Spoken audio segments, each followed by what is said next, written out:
रामकृष्ण हरी.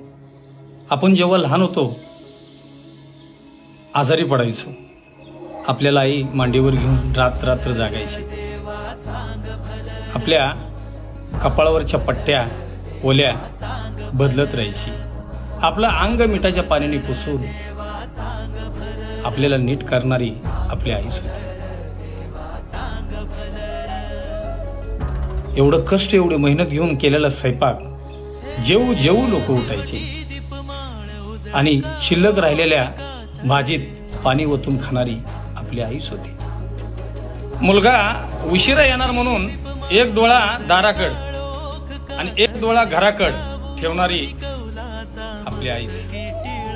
आपल्या घरची लेक जेव्हा दुसऱ्याच्या घरची सून होते, तेव्हा एक दिवस ती सुद्धा आईच होती. दुसऱ्याच्या घरची लेक आपल्या घरची जेव्हा सून होते, तेव्हा एक दिवस ती आईच होते. आई आईच असते.